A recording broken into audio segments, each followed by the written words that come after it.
And we're live. Hello, welcome to Cinema Savvy, and welcome to a very special collaboration review on Wonder Woman. I'm Chris Garner, joined with my co-host Tayte in the hour, and our guest for today, it's Itzmoe, looking absolutely amazing in your Wonder Woman cosplay. This is actually your second appearance on the channel. You joined us for our Beauty and the Beast review. Oh God, when was that? Was it in March, I think it was? Yeah. So thank you for jumping on with us today. We know how much of a Wonder Woman fan you are, so it's great to have you on the discussion today. Thank you for having me. That's no problem at all. This is actually, not only is it a collaboration review, but today we're going to have two videos on Wonder Woman. This is going to be a completely spoiler-free discussion, so you don't have to worry about us giving anything away about the movie. Try as we might, although we really want to. Later tonight, me and Tayte will be jumping on another live stream along with George for an in-depth spoiler discussion. So yeah, we're going to be completely Wonder Womaned out by the end of today, but that's completely fine. So we're going to kick off, I think, with just sort of your guys' history on the character, what you knew about Wonder Woman before going into this, and based on trailers and stuff, what was going through your head when you were preparing to watch this film? What did you make of it? You can go first if you want to. I never know the order. There's no order to these things. We just kind of go for it. Well, I grew up. When I was younger, I grew up mostly knowing more about Batman. That's the one I just knew the most about because of the cartoons, like the animated series and the Tim Burton movies and things like that. And then I started learning a little bit more about Wonder Woman in like the Justice League cartoons or the comics, things like that. I thought she was the best out of all the female superheroes. I just loved, what she was about, fighting for justice. I loved, she was independent. I mean, she's still like, fell in love with people and stuff like that. But some people, like crazy people, think that like if you love someone, then you're not strong or independent, which is stupid. And yeah, I just think she's amazing. And when I saw the trailers, I think when I saw like the comic, I have like reactions to all of them on my channel.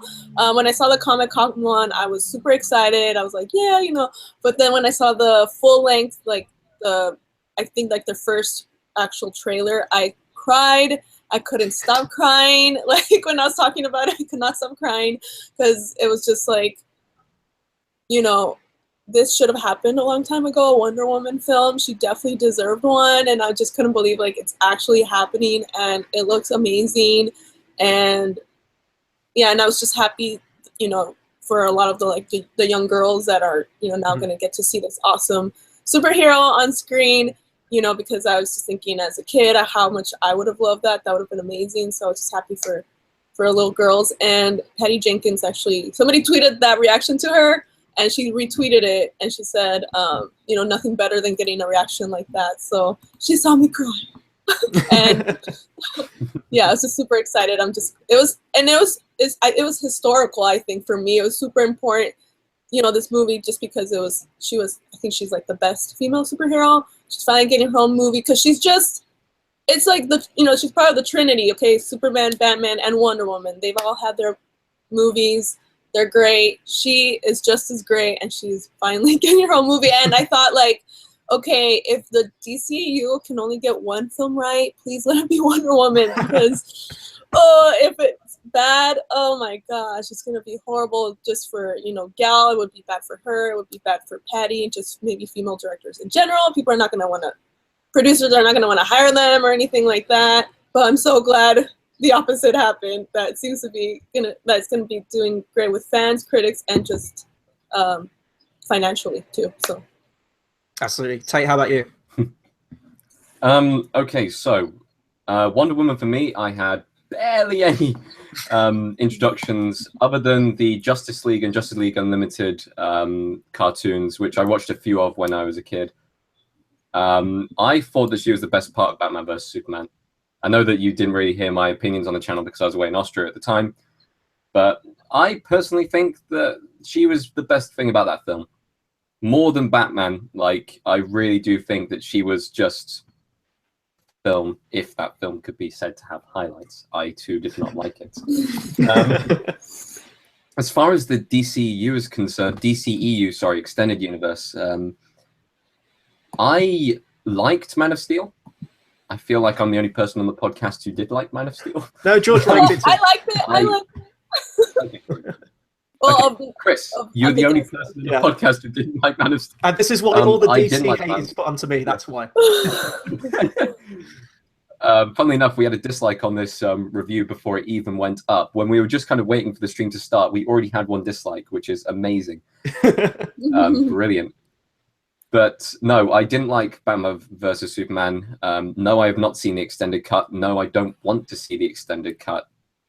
If you want a film to be good, then release the best version of that film firsthand. Like, why? Yeah, I can't be asked to go into that. I wasn't too pleased with Suicide Squad. I thought there were some elements which were good and some glaring elements which were very bad. So I was apprehensive, and yet at the same time, I thought this film looks pretty cool when watching the trailers. So I was kind of, I wouldn't say hyped for it, but I was going in with zero expectations. I thought, look, if we can, you've made some mistakes in the past. Can you get one film right before you do Justice League?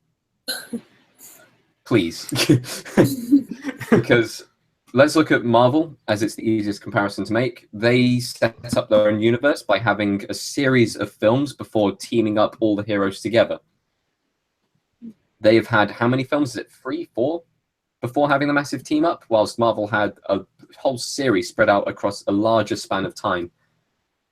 So if they got this film right, then maybe it would have the grounding to set up the next film and introduce the rest of the DCEU.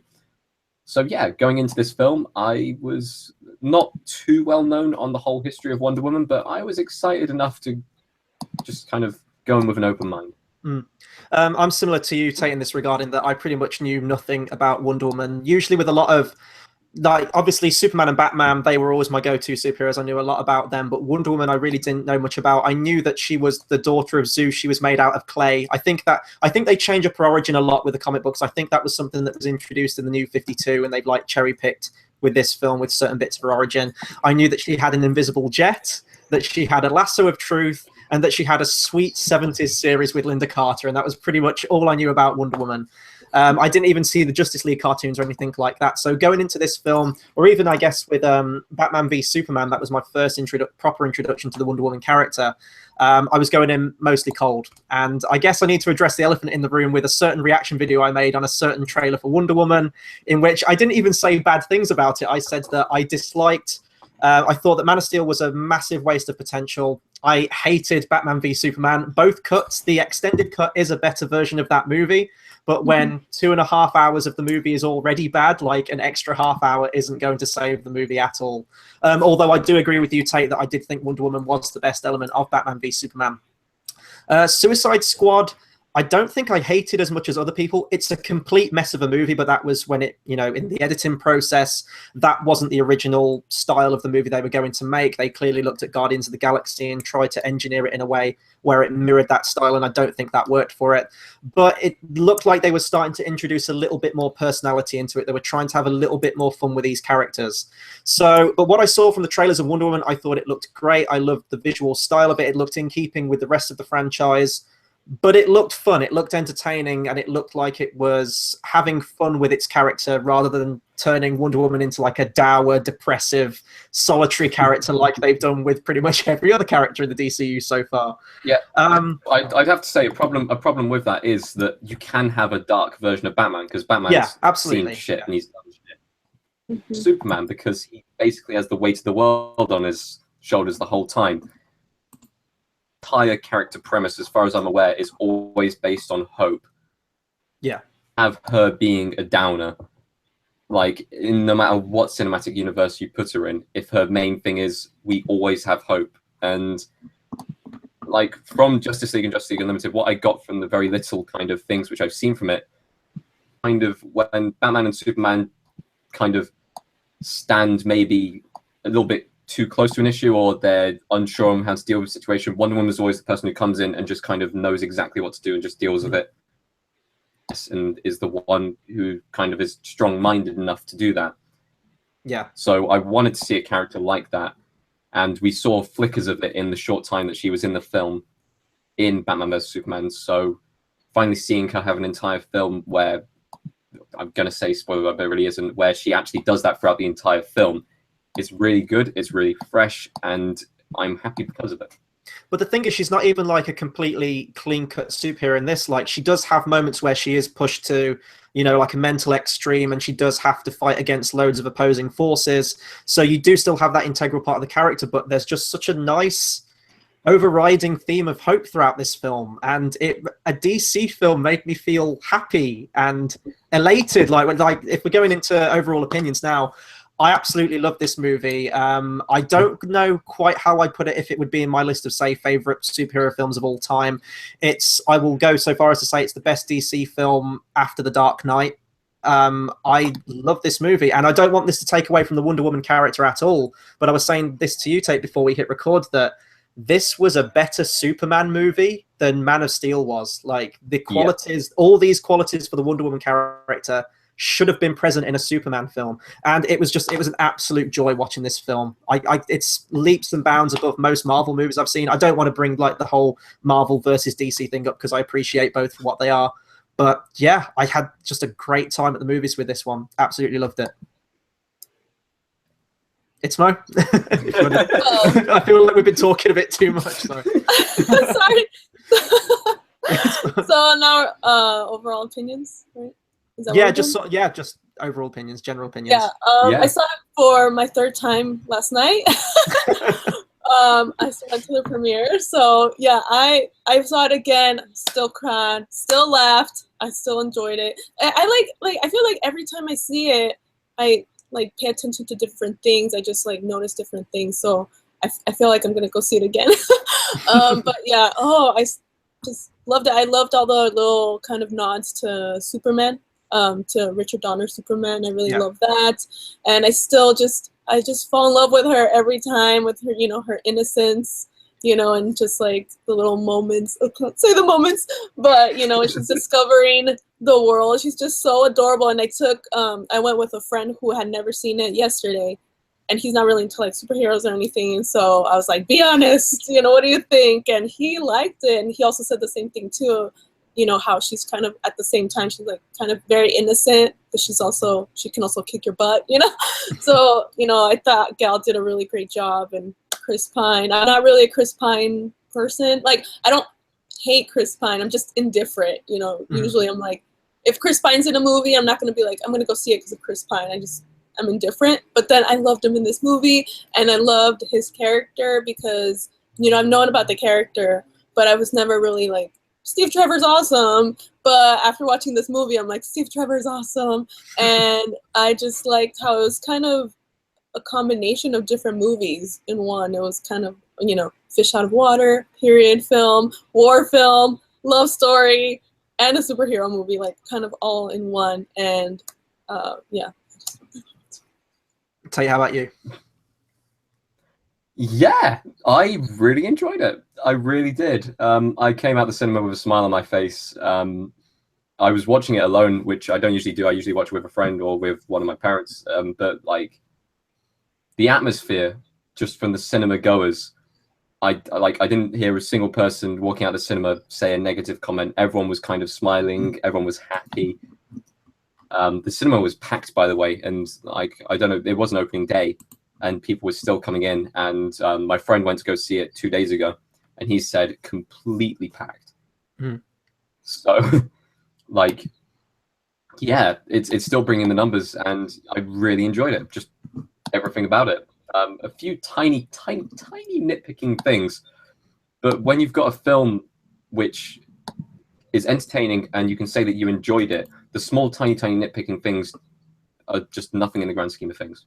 Yeah, no, I'm. So, do you want me to move on to the IMDb? Yeah, sure, go for it. Okay, so trusty IMDb. It's a bit longer than the what was it, Pirates of the Caribbean one, which was one sentence. Crazy. Before she was Wonder Woman, she was Diana, Princess of the Amazons, trained warrior.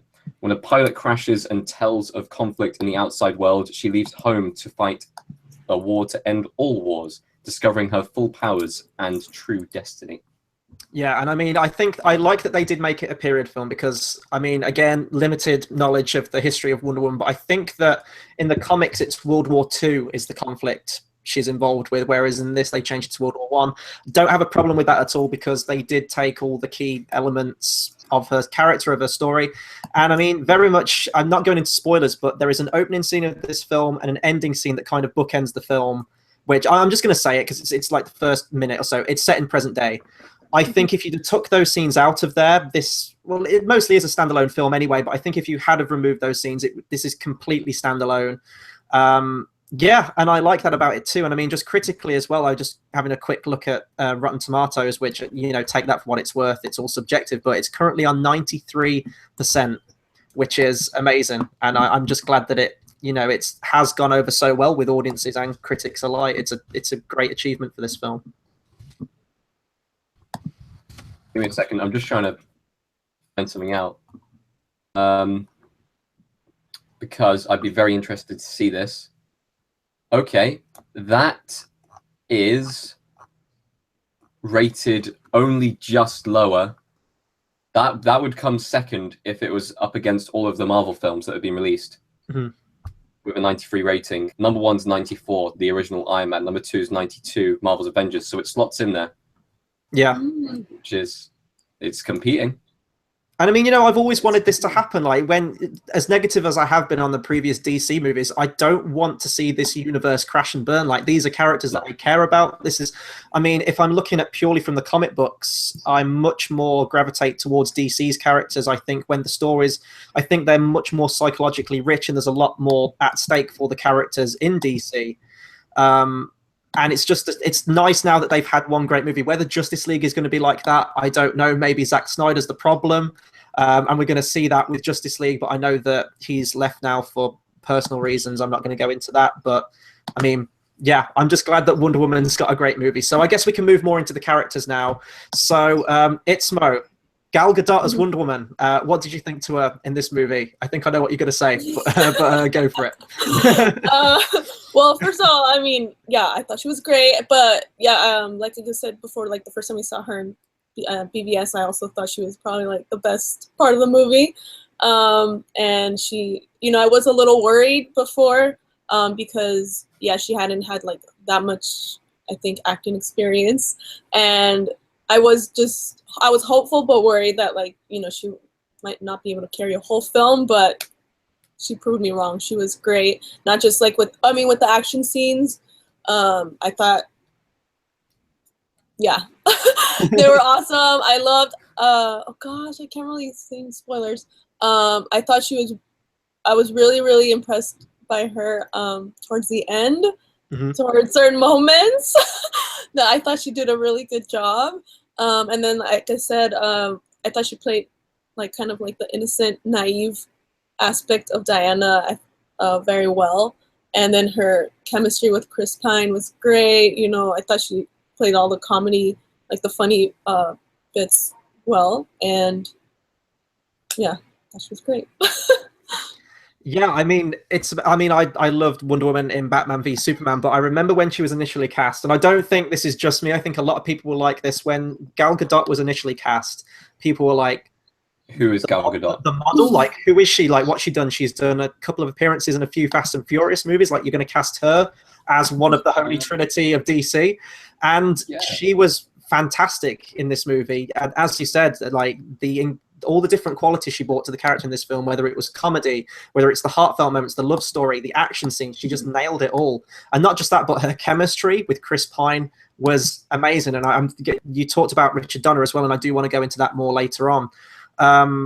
This almost reminded me of like Christopher Reeve's and, you know, Lois Lane's relationship in the original 2 Superman films. It did almost have that quality to me. I like Chris Pine. Again, he's not like a huge box office draw for me, like if his name's on there, but I thought he's great as Captain Kirk in the recent Star Trek movies. I loved Hell or High Water from last year. That was one of my favorite films from last year. And you don't know how hard I keep going to say Steve Rogers, but I know that's Captain America. It's so Steve Trevor. I need to just keep repeating that to myself. But I liked his character as well. He's a very selfless character, and the comedy works between them. They've got a natural chemistry and natural banter, and they're just really endearing together all the way through the movie. And for a film where you've got like 2 of the major protagonists and you like both of them equally, you can't ask for more than that in a movie, really. Yeah, like I feel like I don't know how much time they spent together on set or how much time they spent off set, but you could tell that these guys were friends off screen. Like every single scene looked like they were having fun whilst doing it, even if it was a serious scene. You could just tell by kind of just towards each other, just like that, like the way kind of they looked at each other in some of the comedic scenes. You could tell that they really wanted to laugh so hard. And I don't know, just the way the characters develop throughout the entire film. I don't want to keep saying this, but it feels fresh, and yet we've seen it before, which is weird for a film. Well, Maybe I mean, it's like just the because whole, you whole don't fish expect. out of water thing has been done in so many movies in the past, and it can be done in a very It feels cliched different. and just really cringy way. But it was just, you know, It feels different in this film. Gal Gadot's acting is brilliant. Perfectly captures the kind of wide-eyed, naive kind of, but also heroic character that you would expect from like a superhero. And I'm not going to say Steve Rogers. I almost said it just then. Steve Trevor. He was just a character who you just wanted to see more of. Like every single scene. I know, I don't want to say he stole it because he really didn't. But you always paid attention to everything that he said, every line he said, no matter where he was on screen, whenever he was kind of in a scene. So yeah, I think just overall, the acting was solid between the two main characters. And without going into spoilers at all, I did want to talk about the actual love story between these two characters. Now, Itzmoe, I watched your review that you posted, and there'll be a link to that in the description. You talked about how the whole love angle could not take the focus away from the Wonder Woman character, but like maybe cheapen her character somewhat. But and especially in elements involved with the ending, the love story really kicks in. Did you see that as a negative thing towards the film at all, or did you just kind of? You talked about that they're together for like maybe 2 or 3 days and they fall in love. Did you think that that was kind of a bit cliched, or did you completely buy it when you watched the movie? No, I bought it. Like because I was thinking about that yesterday when I was watching it, and I still bought it. And I was actually paying more attention to how many days, and I think it's more like 4 or 5. So it's a little bit more than 2 or 3. But I still bought it because I don't know. I love their relationship. I don't think it made like took anything away from her character or anything. I mean, I feel like it's kind of understandable. Like she's never just the first guy, and like other reviewers said that, and I agree with them too, that one thing they liked about Steve Trevor was like he wasn't a womanizer. He really respected her, and that's one thing I loved about him too. You could really tell, you know, he respected her, and I just loved how he would support her when she, like I think in No Man's Land when she was she kind of asked if he could help, and he helped, and yeah, I don't want to give spoilers, dang it, but yeah, he was just very supportive of her. And there was like and then there's another line, can't say, but she kind of gives him credit for what they did. It wasn't just, she wasn't like, yeah, it was all me, you know, blah blah blah. So it was just a kind of a mutual respect. So I thought the relationship was beautiful. So same. I think why I bought this relationship as well was because if I'm going to compare it to another relationship in the DCU so far, the recent like Man of Steel, Batman v Superman between Clark Kent, Superman, and Lois Lane. Even from Man of Steel, that's not a relationship I care about at all. I don't think they have very great chemistry, and I think that the whole relationship of those two characters together was based on the fact that I think he's hot, I think she's hot, and they're kind of together just because of that. Whereas this, there is that physical attraction to each other, but they go through similar traumatic experiences, and they share those experiences together. And because of that, they grow as characters. And I agree with people. If people think it's cliched at the end with the love thing, and I don't think this film needed that at the end with like the whole love angle, but I'm fine with how it played out because I liked the two actors together. And I think they elevated that and made you believe into that love story more than it would in any other movie, for example. Yeah. I want to say that they probably spent more time that we didn't see in the film, because obviously it wouldn't take them like, I don't know, 1 day to get to the front line. It would have taken them maybe 1 to 2, maybe 3 days, because I believe they go to sorry, the film is set in 3 different parts. I want to say first. It's set on Paradise Island to start off with. It's then set in London, and then it's set in the front line. And I'd say that there is more interactions between Chris Pine's character and Gal Gadot's character in London and the front lines. And the distance between those two was probably maybe 1 or 2, maybe 3 days. So I reckon they spent more than like the 3-4 days that we actually saw in the film together. They probably spent a week, maybe 2, before they took down the operation. So slightly more believable in that aspect. But yeah, the chemistry was just on point in this film. You can't fault it. And I guess you brought up Paradise Island there, and the film being split into 3 different locations. I think we could talk a bit about the locations now. Again, keeping it spoiler-free.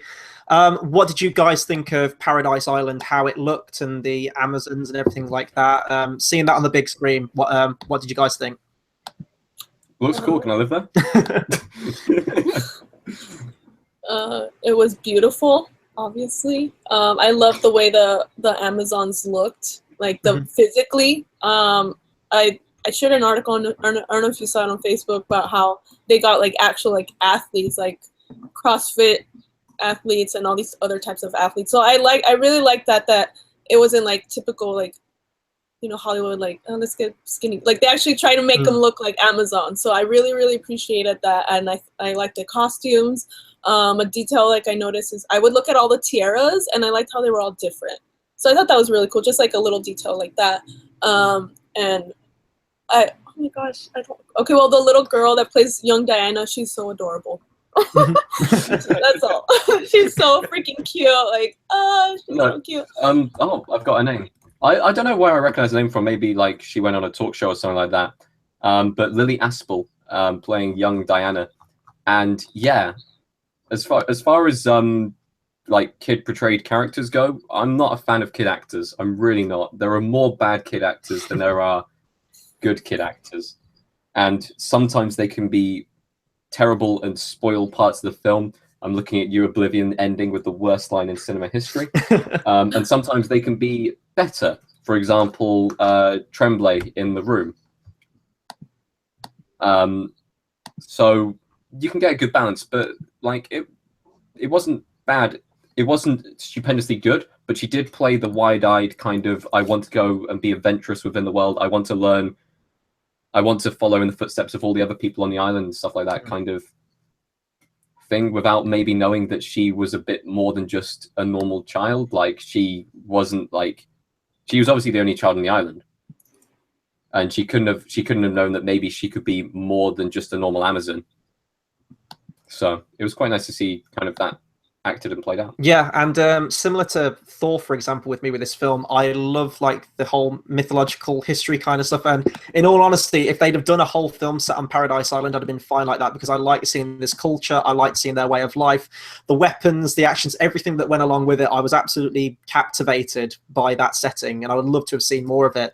I realise that this movie is already 2 hours 20 minutes, and we can't spend ages there. And I think the movie does move at a fantastic pace, so I get why they didn't, but that's just like the spoiled me wants to see more of that. And just in terms of how this movie is structured as well, I think it's really important that we start off seeing young Diana, so we can see that wide-eyed quality to her. You can already see that warrior spark in her from a very young age, and we get to see her train up, and we get to progress and evolve with the character as she does. And if I'm going to compare it to Man of Steel, I'm so glad, for example, that this film didn't tell its story in a completely non-linear style. I know you get the present day thing at the start, but that's just kind of an introduction following Batman v Superman. But this film would have been a complete mess had we have, you know, been with her in the front lines, and then it flashes back to a little bit on Themyscira, and then it's moving all around. And my problem with Man of Steel was, and I'm not going to turn this into a Man of Steel review, guys, but when we start that film, we're kind of all over the place with what's going on, and we're introduced to Clark as an adult, and we haven't experienced everything he has up until that point, so we don't know how we're meant to feel about his character, and then you kind of get offhanded flashbacks, which didn't really serve the character at all. This was told in the most perfect way, so that you follow her from beginning to end with her character as she becomes Wonder Woman, as she becomes the warrior that we all know. So I thought that was really smart how they did that. And I even loved London as well, the whole elements in London, although a lot of important plot elements happen there. I'd say that's the most comedic part of the story. That's the whole fish out of water story. And Itzmoe, as you mentioned earlier, the whole Richard Donner thing, the scene where with the bullet grab, that was completely like Superman the movie, and I love to see that. They had like the nice little twist on it as well. Yeah, I loved all that stuff, and you know, the bit where she just, I can't talk about unique bits to the film. But when she's like walking past people and she's talking about the way they dress or babies, for example, and she's kind of all over the place, I loved all that stuff. And then the front line as well, and I can spoil this bit because it's in the trailer anyway, but the scene where she does go over the top in no man's land, and you just get the full on like hero shot of Wonder Woman, that was genuinely awe-inspiring stuff. And it's very rare now, because we've had so many superhero films now, it's very difficult for one to really grab your attention and say, this is a very important character, this is a special moment to this character. And in that moment where she does show her heroism and goes over the top in full awesome Wonder Woman armor, it was incredible to see. And the music as well. We'll get onto the soundtrack later, but my God. Shall we talk about the themes then, guys? Yeah, just the sure. general themes that we have during the film. So we've actually got a list here that me and Chris kind of storyboarded beforehand. I'm just going to list them off and then we can talk about them through. Selflessness, fighting for the people, the consequences of war, and extending onto that, what it does to humanity, human nature, and fish out of water. Yeah, and I mean, like that element of hope, for example. Again, I'm going back to Superman, but even Batman v Superman, that element of hope is throughout the film, but you never really feel it. It's done in a very kind of, what's the word I'm looking for? Just very negative light of humanity, and a very dour and somber way, and it feels very mean-spirited. This, you feel elated throughout the film. You do want to see her succeed. And again, I can't go into it, but there's a moment where she is walking through no man's land, and you do see that selfless quality to her, where she is wanting to try and help every single person she passes. And Steve Trevor's like, you can't do that because there's too many. You need to focus on the main problem at hand. And I like seeing her step up. There's moments where she is arguing against higher ups and things like that. I like to see that character. She is through and through a good character. She's a good person. And she stands up for what she doesn't believe in. She stands up for what she does believe in. All these elements come together, and that's why I said, again, not taken away from the Wonder Woman character, this was a much better Superman film than even Man of Steel was. Yeah, I agree. Anyone? I want to actually talk about something which, like, I think it was George who said it beforehand. He'll probably say it when we go into the spoiler review. But one of his problems possibly going into the film was he said he'd be really angry if they got World War I wrong. Mm-hmm. And I think they do a really good job with kind of displaying it. I know that this is now, what did we find out earlier? That this was the highest opening or the highest box office World War I film of all time already, beating out War Horse and Lawrence of Arabia. So as far as the World War I elements which are inside the film, it felt like you were there, which is strange for a superhero film to do that. I know we're doing nothing but praise the moment, but this film is good. Like, you can't avoid that. But yeah, the consequences of war and what it does to humanity as well is also seen in there. We do have a few characters who, because of the war, are influenced completely. Like some of the main characters, some of the characters we see in the background, you see the horrors of war and what it does to people, but you also see Wonder Woman kind of come out of that and bring hope to these people, give them something to believe in, and it changes some of the characters and how they act in the film, which is good to see as well. Because it would have felt really tacky if they just had random characters have different character traits and then Wonder Woman correct them, but not have a cause for correcting them. This film kind of adjusted to that very well. Yeah, and I mean, the movie's, I guess in America it's PG-13, for us in the UK at 12A, so they can't go really graphic and overboard with the World War I stuff, but you get all the necessary elements that you need that do depict the World War. You do see the casualties of it, you do see the mental and physical effects it does have on people as well. Yeah, and it all feeds into the character, which is at the forefront of this movie, which was absolutely the right choice.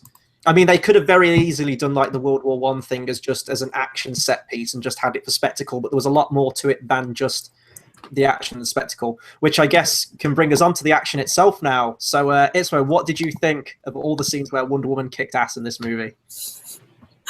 It was freaking awesome to see. I loved it, and I thought they played the theme in like a pretty good. I don't feel like they overused it, which is good. Yeah. I don't know. I saw some reviews where people did have a problem with the slow motion. I didn't. So it just depends. You know, for me it was fine because I don't mind seeing like how she moves, like especially because she's, you know, this powerful being. Like I don't mind it slowing down a little bit so I can see better. And I thought Gal did a great job, and I thought the fight scenes, like I was just amazed by the choreography and stuff. Like how long did it take to get that right, especially in the no man's land scene. And then I like seeing her get thrown around too, not because like I like seeing people get hurt or anything, but you know, it kind of showed like, okay, she's struggling, you know. I don't want like her to just go and just win and like no struggle or anything. So I liked I guess more towards the end kind of just get, you know, thrown around and stuff like that, and you know, she still, you know, got up and kept fighting and everything, and yeah, I loved it. It was awesome. Tayte, One thing to know, just something about the No Man's Land scene. I was reading in my latest issue of Empire magazine, and they said that it was absolutely freezing. They had a massive chilly wind coming across when they were filming, and she was wearing not much. She's just wearing a kind of Wonder Woman costume at the time. And when they were on set, they had her taking off the fur coat and walking up the steps onto the front line. And they were saying that between scenes, like as soon as she would walk out, she would have to kind of tense her muscles before they said cut. And as soon as they said cut, she would immediately sprint back down and immediately be put in like a large puffer jacket because it was so cold and the wind was coming across so bad. So wow. She really is Wonder Woman. I wonder if that would have like influenced her performance though in that scene. Maybe kind of like the environment that it would be like. She would have probably wanted to do it first time perfect and wanted to just kind of be the perfect shot first time because of that. But I think it did take a few takes for them to get it right. I think one of the times they said that she was stood there for about 5 seconds with the hair coming across her face, like across like this. Maybe we'll see that in one of the bloopers when the DVD comes out, but they just had the hair coming across her face and they said, "Cut, get back inside." She was like, "Yeah, down." But yeah, the action scenes itself were amazing. You saw different kind of styles of action scene. In the first location in Paradise Island, you've got her definitely in her own element, training with the Amazons, fighting alongside the Amazons with their own fighting styles in there. And seeing everyone fight with this amazing fluid action of style. One thing which I guess I can say, I'm quite a fan of, I believe his name is Lars Anderson, the archer. And he's one of the best archers in the world. Like he's able to fire 3 arrows and landing on the ground, which is ridiculous. But one thing that they included, which I really, really liked, really kind of small detail, was the way they hold the arrows. Don't have them in the quiver, they're holding them in the hand because it's easier to draw back and fire, and it's quicker to do that. And it's easier to move without a quiver, which is really cool to see. Because usually you see like films like Robin Hood with bow and arrows and he's always got a quiver and stuff like that. That would never be the way that they would actually do it unless you're in the back line standing still and firing. Cool seeing that. All of the action scenes kept you on the edge of your seat at all times. They kept you glued to the screen. In the different areas, London was more of, I'd say, a comedic or more of a kind of action scenes in that area. On the front line, it was more brutal. It was the hero shots. And in Paradise Island, obviously, it was the kind of Amazons and their fighting styles. So overall, really impressed by it. Really good. And Robin Wright. Yeah. Can we see more of this in other DC films, please? In fact, can we see more of this in all comic book films? Just put it across the blank slate, because I believe last year I declared comic book films were dead. I've been proven so badly wrong. Yeah, no, for me... Yeah, more of this. Sorry, yeah, for the action scenes for me, one of my favorite films of all time is The Matrix, so I understand the placement of slow-mo, and I realize that movies such as The Matrix have a lot of it. I did think, however, there were some action scenes in this where I did think it got a little bit too extraneous. I would have liked them to have dialed it back a bit. There were some movements in this film that I would have liked to have seen done in a fast way. I think you would have had more impact behind it and more, awe-inspired. I'm fine with a little bit of slow-mo, but it felt like it was almost like studio notes from Zack Snyder himself saying, like, pass the page over, like, yeah, make the action scenes like this, make them like 300. For example, the action scene on the beach scene at Themyscira, that was like straight up 300 for me. It was almost like a one shot as you see them chaining kills together. Very much reminded me of 300. And, I guess if you've gone with that fighting style for Wonder Woman, and indeed kind of the fighting style for every character in the previous DC films right before this, you've got to kind of stick with it. You have to stick with that style moving forward. Not giving anything away, the final action scene, I'm very torn on it, because on the one hand, that was where I was getting Batman v Superman style flashbacks with the likes of fighting Doomsday. Just in terms of how it looked and how it was staged, it felt very similar to that. But on the other hand, this is a superhero action movie, and if it didn't have like a big end boss fight with the villain, then I'd be angry myself. So I understand its placement, but when you compare the ending fight scene to the rest of the movie, it does feel like, okay, we're back to where we were now with like the end of Man of Steel, the end of Batman v Superman. This is me like nitpicking though, because I mean, that's not like a problem to me. If I am going to try and find a negative, that would be the only one I could find. But tying in with the action itself, the soundtrack. So I believe Rupert Gregson-Williams did the soundtrack. He used a lot of the themes that Junkie XL and Hans Zimmer made for Batman v Superman. And I will say this for DC over the Marvel films, it's nice to have recurring themes and nice to see these themes come back for all the themes. For example, Batman v Superman used the Superman piano theme that Hans Zimmer made.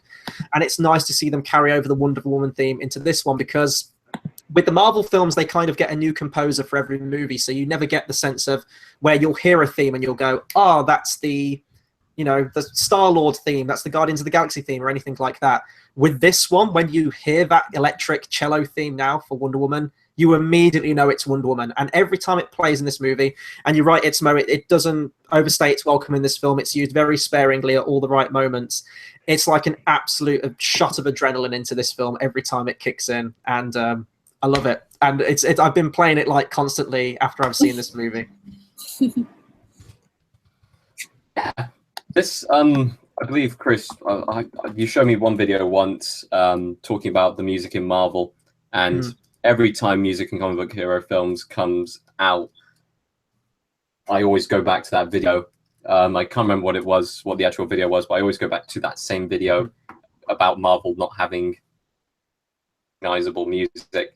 And yet DC always seems to have recognizable music, because I love the music in Man of Steel.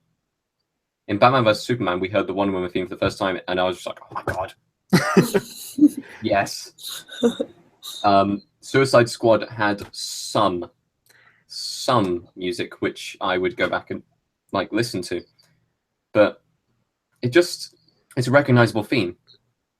Like, I'm pretty sure at one point in one of our conversations, Chris, like we've actually kind of hummed the theme, or we've just kind of shouted it, or we've headbanged to it or something like that. Like, it's brilliant, and like people will be playing it in like film playlists and stuff like that, because it's an epic kind of score to go with like the epic character that it's portraying. So yeah, and they even do like slower versions of it as well. Like they take the theme and they interweave it into the actual score itself, which was nice to hear. I mean, I know Rupert, his brother, did the soundtrack for this, but you can. I don't know if Hans Zimmer was like a producer on the score or anything like that, because I think he kind of washed his hands of superhero films now, didn't he? Batman v Superman kind of scared him away from ever scoring another superhero film, I think. But you can see his kind of like handprint all over it, and maybe pass some notes. And I do like how they do continue the themes. Itzmoe, final thoughts on the soundtrack, and then we'll kind of move on to rounding off on this review. I thought it was great. I paid attention to it a little bit more in my third viewing. That's why I like going to multiple, because you pay attention to different things. Because I didn't really like pay too much attention to it the first two times, but this time I really listened to it. And I liked how they kind of, like you said, they kind of changed it a little bit. Like the theme, they kind of made it kind of it didn't sound exactly like the version from the BVS soundtrack. So, Yeah. And yeah, I'm definitely gonna buy the soundtrack so I can just listen to it a little bit more. And I think the Hans Zimmer too is probably the only one he's composed like the themes for all three of them, the Trinity, because he did the Nolan films. Mm-hmm. So he did Batman theme there, he did Superman, and then Batman again in BVS, and now he did Wonder Woman. So he's the only one that's done the themes for all the Trinity. So as a nerd, comic book nerd, I think it's cool. And I remember the first time I heard the theme, like it was because I was so looking forward to BVS. So they put out little like 1-minute clips of the soundtrack, and I heard that just just like 1 minute of that, and I was like, my mouth was just like, that's her theme. Like that's freaking amazing. I'm like, I need to hear this whole thing. And then as soon as, like, I think a week before the movie, they put out the entire soundtrack on the YouTube page, and I listened to it over and over. This is amazing. And then going from being excited there, then seeing it on the big screen with, the actual visuals, just my mind was like, oh my God, this is what I've always wanted for Wonder Woman. So I loved it. Yeah. I'll say it's a very far cry from the Linda Carter TV theme, which is a theme I love, by the way. It doesn't feature in this movie. I was really upset. I was hoping they credits. They don't. There are no in her satin tights. I was just like, what? You played the theme to me before, and I was just like, what is this? And she's like, Wonder Woman. I was like, oh, okay. It's the old Wonder Woman theme. And then you played the other theme afterwards. I was like, Jesus, that's so different. It's quite a stretch, yeah. Hey, you were dancing to the Linda Carter theme. We both were. This is the stuff that goes behind the scenes on Cinema Savage, by the way, folks. I think we've pretty much covered it. So just roundtable discussion. Overall opinions on Wonder Woman. Itzmoe. Okay. Well, I think the characters are great. I really love the humor. I feel like this is a film that people who aren't superhero fans can enjoy. So I really like that. And it's not just for women, and all ages, men and women. That's one thing I really like about this film, because I feel like it's kind of hard sometimes for superhero films to achieve that, appeal to people who aren't comic book fans. So I really like that. And Gal Gadot is awesome. The action scenes are great. It's so great, especially on the mascara and that fight scene, just seeing all these strong women kick butt. It's awesome. And I love the relationship between Steve and Gal. It's beautiful. And Patty, you're awesome. You're queen. Thank you. Thank you for making this amazing film, and everyone else involved too. So yeah, go watch it. Support it. Tayte. I think something that helps this film is the fact that you can advertise it as a comic book film. You can advertise it as a war film. You can advertise it as a romance film. You can advertise it as an action film. You can really advertise this as a comedy in some areas as well. Kind of ticks across the board as far as genre. So like people will go in not knowing whether they like certain elements, but they'll end up liking all of it. This deserves the Rotten Tomatoes score it's been given. It really does, and I seriously enjoyed it.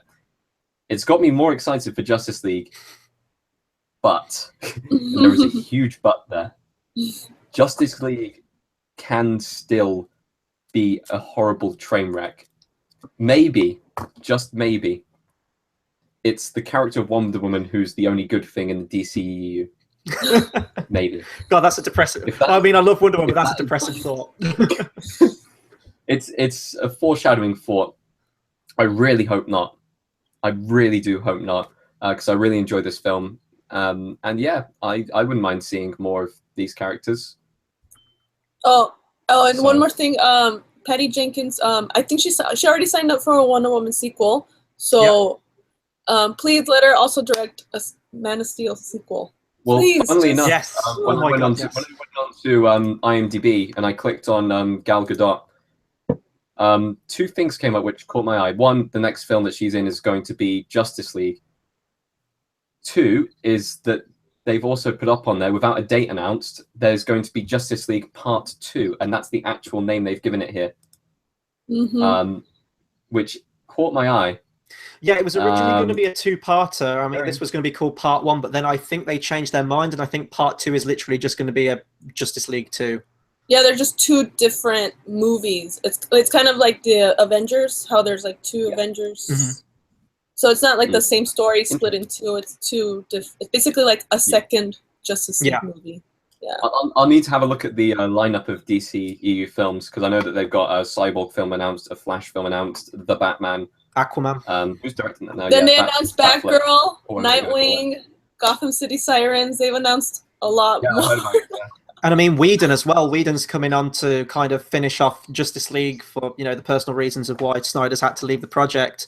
And he is doing the Batgirl film as well. So it'll be interesting to see if Warner Brothers do kind of bring on Whedon to kind of helm the entire DCU now. I think it will definitely be a very big style change, because if anyone's seen any of Whedon's stuff before, it's completely different from any of the other directors we've seen take on any of these projects before.